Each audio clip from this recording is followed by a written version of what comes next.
سے جمعیت علماء اسلام کے ٹکٹ سے میدان میں موجود ہیں اور آپ کے مقابلے میں جو ہے 11 امیدوار ہیں، دوسری جماعتوں سے آزاد بھی ہیں اور دوسری جماعتوں سے بھی ہیں، تو کیا منشور لے کے آپ آئیں؟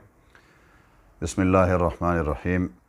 جیسا کہ جمعیت علماء اسلام کا انتہائی تہ دل سے مشکور ہوں ضلع ایبٹ آباد کے، جنہوں نے جمعیت علماء اسلام NA-17 کا نمائندہ مجھے بنایا، تو ہمارا تو آپ تمام حضرات کو پتہ ہے کہ منشور یہی ہے کہ اللہ کی زمین پر اللہ کا نظام صحیح طریقے سے نافذ ہو جائے، اور اسی کے لیے ہماری 75-76 سالہ جد و جہد رہی ہے کہ ہم صحیح طریقے سے عوام کی خدمت کر سکیں۔ اصل چیزیں بھی یہی ہیں کہ انسان صحیح معنی میں ایمانداری کے ساتھ عوام کی خدمت کرے اور اپنے شہر کو اتنا آگے لے جائے۔ اور آپ ایبٹ آباد کے حوالے سے اگر آپ دیکھیں تو ہمارا جو یہ حلقہ ہے یہ شروع سے ہی 75-76 سال سے محرومیوں کا ایک بہت بڑا المیہ ہے ہمارے لیے کہ محروم رہا ہے۔ تو اس کے آپ شہر کے اندر آپ مسائل دیکھ لیں، ان مسائل کو آج تک صحیح طریقے سے حل نہیں کیا گیا، کہ ہمارے جتنے بھی نمائندے آتے ہیں وہ آ کر اپنی سیاست چمکا کر چلے جاتے ہیں اور ایبٹ آباد کی عوام ویسی کی ویسی وہیں پر بیٹھی رہتی ہے۔ یہ مولانا صاحب آپ بتائیں کہ جس طرح ایبٹ آباد کی ہم بات کریں تو ایبٹ آباد کی عوام کہا جاتا ہے پورے ملک میں تعلیم یافتہ اور پڑھے لکھے لوگوں کا شہر ہے، لیکن یہاں کے جو لوگ ہیں ان کا جو ابھی تک ان کا جو پرسان حال کوئی بھی نہیں ہے۔ ٹریفک کی بات کریں تو ان کو ایسی گاڑیوں میں بٹھایا جاتا ہے جس کو باہر کے ممالک میں لوڈنگ کے لیے استعمال کیا جاتا ہے، تو کیا کہتے ہیں آپ اس بارے میں؟ دیکھیں جی، ایبٹ آباد کے حوالے سے اگر آپ دیکھیں، اللہ کا بہت بڑا کرم ہے کہ ایبٹ آباد کے لوگ سب پڑھے لکھے لوگ ہیں، اور یہاں پر ڈاکٹر طبقے سے لے کر تعلیم یافتہ طبقے تک اگر آپ دیکھ لیں تو میرے خیال سے پورے پاکستان سے لوگ یہاں پر تعلیم حاصل کرنے کے لیے آتے ہیں، اور یہاں پر پڑھے لکھے لوگ ہیں، شعور والے لوگ ہیں۔ لیکن المیہ سب سے بڑا یہ ہے کہ جس طرح 2011-12 میں ہمارے اس مین شاہراہ کو کھلا کرنے کی کوشش کی گئی اور اس کے بعد اسے اسی جگہ پر چھوڑ دیا گیا، تو اصل مقصد اس وقت جو ٹریفک کا ہے یہاں پر وہ یہی ہے کہ ٹریفک جام ہونے کی وجہ سے ہمارے اسپتالوں کا کام بھی متاثر ہو رہا ہے، ہمارے تعلیمی نظام بھی متاثر ہو رہا ہے۔ تو اس کے لیے عملی اقدامات کرنی چاہیے۔ جمعیت کے منشور میں اس وقت یہ چیز ہے کہ ہم عوام کی سہولت کے لیے اس روڈ کو اس طریقے سے کھلا کریں تاکہ عوام پر بھی اس کا اثر نہ پڑ سکے، اور ہم ایسا کوئی برج بنا لیں کہ ایبٹ آباد کے ایک کونے سے لے کر دوسرے کونے تک اگر وہ پہنچ جائے اور ٹریفک کے حوالے سے سارے مسائل حل ہو جائیں۔ پھر دوسرا بڑی بات یہ ہے کہ آپ ٹریفک کے حوالے سے اگر دیکھیں تو یہاں رش بہت زیادہ ہے، عورتوں کے لیے، ہماری مستورات کے لیے جو ہے وہ صحیح سہولت موجود نہیں ہے۔ اس کے لیے باقاعدہ کوئی اس طرح کی بس چلنی چاہیے جس میں عورتوں کے لیے سہولیات ہوں اور وہ آرام دہ سفر کر سکیں۔ تو بعض اوقات بڑی پیچھے جیسا کہ آپ کے سامنے معاملات آئے بھی، مستورات کے ساتھ ڈرائیوروں کی بدتمیزی اور یہ چیزیں، یہ ہمارا کلچر ہمیں اجازت نہیں دیتا۔ تو اس لیے ہمارے جمعیت علماء اسلام میں عورتوں کے اپنے حقوق ہیں، اور سفری طور پر بھی اور رہن سہن کے حوالے سے، تو یہ چیزیں ہیں، ان کو ہم نے انشاءاللہ مکمل کرنا ہے۔ مولانا صاحب ایبٹ آباد میں صحت کے حوالے سے لوگ بڑے محروم ہیں۔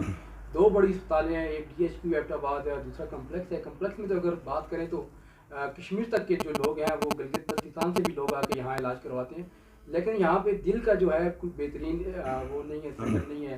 اس کے علاوہ جو نوجوان بچے، جو بالخصوص جو غریب گھروں کے بچے ہیں، وہ جب منشیات کے عادی ہو جائے تو ان کی صحت یابی کے لیے ایسا سینٹر نہیں ہے، تو لوگوں کو پھر جانا پڑتا ہے، کبھی پشاور جا رہے ہیں یا اسلام آباد جا رہے ہیں۔ تو کیا اگر اللہ آپ کو موقع دیتا تو کیا کریں گے؟ دیکھیں جی، یہ چیزیں ہم بھی بڑے درد کے ساتھ عوام کے ساتھ اس طرح شیئر کرتے ہیں کہ پورے پاکستان کے بڑے بڑے شہروں کے اندر جگر کے ٹرانسپلانٹ کا علاج کیا جاتا ہے، آپریشن کیا جاتا ہے، دل کا آپریشن کیا جاتا ہے۔ ہمارا اتنا بڑا شہر اور اللہ کے فضل سے بہت خوبصورت شہر ہے ہمارا ایبٹ آباد، لیکن یہاں پر دل کے عارضے کا مکمل علاج نہیں کیا جاتا۔ تو ہمارا یہ ابھی کمپلیکس کے پاس کافی بڑی زمین پڑی ہوئی ہے پیچھے، تو ان کو چاہیے کہ ہر ڈپارٹمنٹ یہاں پر الگ بنائیں۔ دل کا باقاعدہ ایک ایسا ہسپتال ہونا چاہیے کہ دل کے مریض کے لیے وہاں پر سہولیات ہوں، علاج کیا جا سکے۔ تو اس طرح جگر کے ٹرانسپلانٹ کے لیے، اور باقی آپ صحت کے حوالے سے اگر ہمارے ہسپتالوں کو دیکھ لیں، سرکاری ہسپتالوں کو، وہاں کا جو نظام ہے اس نظام کو صحیح طریقے سے نہیں چلایا جا رہا ہے۔ ایک شخص آتا ہے، دوسرا آتا ہے، تیسرا آتا ہے، نظام ویسے ہی چل رہا ہے، کوئی انقلاب اس میں نہیں آتا۔ تو صحت کے حوالے سے جب تک آپ ان اداروں کا محاسبہ نہیں کریں گے، اس سے کرپشن کو ختم نہیں کریں گے، تو تب تک آپ کا کوئی ادارہ بھی کامیاب نہیں ہو سکتا۔ یہ ایبٹ آباد میں جب بارش ہوتی ہے، معمولی بارش کے بعد، کتنا خوبصورت شہر ہے ایبٹ آباد، صحت کے حوالے سے پوری دنیا میں جانا جاتا ہے، پورے ملک میں جانا جاتا ہے. لیکن جو ہمارا شہر کا جو بڑا حصہ ہے جو کینٹ پہ مشتمل ہے یا سائڈوں کی جو آبادی ہے، وہ ذرا سی بارش کے بعد بہت سیلاب بن جاتا ہے، وہاں چل نہیں سکتے. کئی ایسے واقعات میں لوگوں کی قیمتی جانیں گئی ہیں. تو یہ ماسٹر پلان اس کا کون بنائے گا؟ دیکھیں جی، ہر کام ایک پلاننگ کے ساتھ ہوتا ہے. اگر آپ پلاننگ کے بغیر کام کریں گے، ابھی ہمارا یہ روڈ بنا ہے، پیچھے گزشتہ گورنمنٹ نے جس طرح بنایا ہے اس کو، پورے پلاننگ کے ساتھ کام نہیں ہے. روڈ کے اطراف میں جب تک آپ کھلے اور بڑے نالے نہ بنائیں تو پانی کا جو بہاؤ ہے وہ سارا شہر کی طرف آنا شروع ہو جائے گا. ابھی ہمارا سپلائی کا اور یہ اوپر کا جتنا ایریا آتا ہے کاغان کالونی کا، اس کا سارا پانی ہمارا مین روڈ کی طرف آتا ہے. ادھر سے میر پور ہو گیا ہمارا، یہ بلال ٹاؤن اور کاکول کا، یہ سارا پانی بھی اسی طرف آتا ہے. تو یہ دونوں اطراف کے پانی آ کر یہاں پر جمع ہوتے ہیں. اس کا حل آج تک کسی نے نہیں نکالا. تھوڑی سی بیٹھ کے پلاننگ کے ساتھ اگر کام کیا جائے تو یہ مسئلہ حل ہو سکتا ہے. نالوں کو آپ تھوڑا گہرائی میں لے جائیں اور ان کا بہاؤ صحیح کر دیں تو 1 منٹ کے لیے میرے خیال سے یہاں پر پانی کھڑا نہیں ہوگا. اور دوسری چیز یہ ہے کہ جب پانی آنا شروع ہوتا ہے تو ہمارے سڑکوں کا بیڑا غرق ہو جاتا ہے. ایک دن ہم سڑک بناتے ہیں، دوسرے دن پھر سڑک جو ہے ٹوٹ پھوٹ کا شکار ہو جاتی ہے. یہ ایک بڑا ایک اہم سوال ہے کہ چونکہ ہم بحیثیت مسلمان ہم اس چیز کو بڑے غور سے سب دیکھ رہے ہوتے ہیں کہ مذہبی منافرت کے حوالے سے علماء کو بہت دور رکھا جاتا ہے. اس کی کیا وجوہات ہے؟ دیکھیں جی، یہ آج کا معاملہ نہیں ہے. انگریز نے جب دیکھا کہ بر صغیر کے اندر مسلمانوں کا جو اثر رسوخ ہے وہ علماء تک بہت زیادہ ہے اور علماء اور عوام کے درمیان کوئی گیپ نہیں ہے، تو انہوں نے سب سے پہلے کیا کیا کہ ان بڑے بڑے اداروں کے اندر سے علماء کو نکالا. رشوت کے بازار گرم ہوئے اور وہاں پر کیا کہتے ہیں اس کو کہ یہ جتنے بھی ادارے تھے ان کو کرپشن کا نظر کر دیا. تو جب علماء کو اس معاشرے سے الگ کر دیا گیا تو اس کے بعد آپ دیکھیں کہ نظام کیسے درہم برہم ہوا. آپ نے ایک مصلی کا، ایک مسجد محراب کا نظام جو ہے علماء کے ہاتھ میں دیا ہے، بہترین طریقے سے وہ انجام دے رہے ہیں اس کو.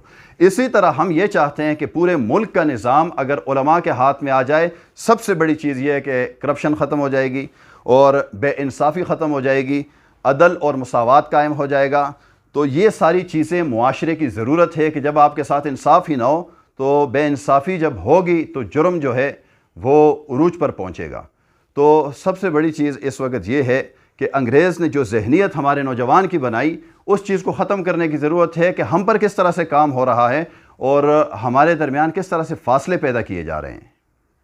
اچھا مولانا صاحب، یہ بتائیں کہ جس طرح ایبٹ آباد کی بات کرتے ہیں، آپ کا حلقہ بھی یعنی 17 ایبٹ آباد کا مین شہری حلقہ ہے، تو اس میں لوگ جو ہے وہ 76 سال ہو چکے ہیں لیکن محرومیاں ان کی کم نہیں ہوئی. جو بھی آتے ہیں اپنا وعدہ وعید کرتے ہیں، یہاں پہ مختلف ناموں پہ ووٹ لیے گئے. تو آپ کیا کہتے ہیں سوال ہے؟ دیکھیں جی، میں آپ سے ایک بات کہوں کہ اصل مسئلہ ہمارا ہی یہی ہے کہ جیسی قوم تو ویسے حکمران.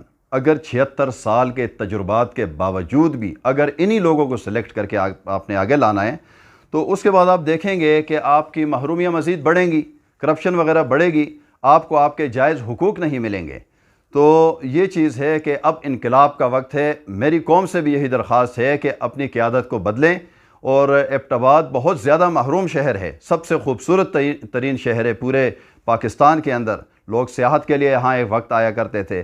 آج لوگ یہاں پر ایک انٹرچینج سے اترتے ہیں تو 100 دفعہ سوچتے ہیں کہ ہم اس رش سے کسی جگہ تک، کسی مقام تک کیسے پہنچیں گے. تو یہ ساری محرومیاں کہاں سے آئی کہ جو لوگ بھی یہاں پر سلیکٹ ہوتے ہیں تو وہ سلیکٹ ہونے کے بعد اپنے حلقے میں اپنے قوم کے لوگوں کے پاس آ کر ان کی محرومیوں کا سدباب نہیں کرتے.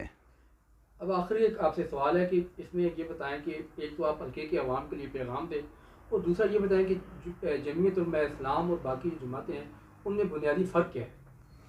دیکھیں، جمعیت علماء اسلام کا آپ منشور ہی دیکھ لیں کہ ہم چاہتے ہیں کہ اللہ کی زمین پر اللہ کا نظام نافذ ہو. جب ایک نظام تبدیل ہو جائے تو اس نظام کو آپ اسلامی شریعت کے مطابق لے آئیں تو آپ کے تمام لوگ انشاءاللہ العزیز کسی جگہ پر بھی محروم نہیں رہیں گے. اور دوسرا میرا عوام کے لیے پیغام ہے کہ میں ایبٹ آباد کے عوام سے یہ درخواست کرنا چاہتا ہوں، آپ نے 75-76 سال سے ان لوگوں کو آزمایا، ایک دفعہ آپ علماء کو موقع دیں، جمعیت علماء اسلام کو موقع دیں. انشاءاللہ ہم خود آپ کے پاس چل کر آپ کے مسائل حل کرنے کے لیے آئیں گے. جس طرح خلافت کے دور میں حضرت عمر رضی اللہ چل کر رعایا کی خبر گیری کیا کرتے تھے، ہمیں آپ مسجدوں میں پائیں گے، ہمیں آپ محرابوں میں پائیں گے. ہم کسی بڑے محلات میں آپ کو نہیں ملیں گے. آپ کے مسائل سننے کے لیے ہم خود آپ کے در پر آئیں گے. ہم وہ لوگ نہیں ہیں کہ بڑی بڑی عمارتوں کے اندر بیٹھ کر باہر 10 بندوں کو کھڑا کر دے اور عوام کی ہم تک جو ہے رسائی نہ ہو. ہم تک رسائی انتہائی آسان ہے، اور ہم انشاءاللہ العزیز اپنے حلقے کے تمام لوگ، یہ ہم درد دل کے ساتھ کہہ رہے ہیں کہ تمام لوگوں کے مسائل کو حل کرنے کے لیے انشاءاللہ ہم ہر دم کوشاں رہیں گے.